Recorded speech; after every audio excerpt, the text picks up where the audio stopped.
नंदुरबारमधली नंदुरबारमध्ये लोकशाही मराठीच्या बातमीचा इम्पॅक्ट आता झाल्याचं दिसतंय। जिल्हा परिषद शाळेमध्ये शिक्षक नसल्यानं विद्यार्थ्यांचं शैक्षणिक नुकसान होत होतं।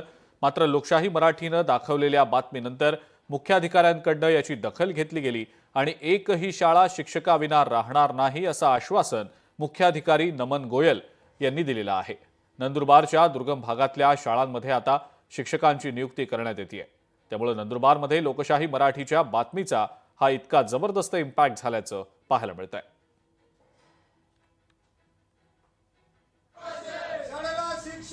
लोकशाही मराठीच्या दाखवलेल्या बातमीनंतर मुख्याधिकाऱ्यांनी या सगळ्याची दखल घेतलेली आहे आणि इथल्या शाळांमधल्या विद्यार्थ्यांना त्यांचं शैक्षणिक नुकसान होणार नाही याची ग्वाही त्यांनी देत या शाळांमध्ये शिक्षकांची नियुक्ती तातडीनं केली जाईल असं आश्वासन देखील दिलंय। लोकशाही मराठी ऐका, पहा, जागरूक रहा।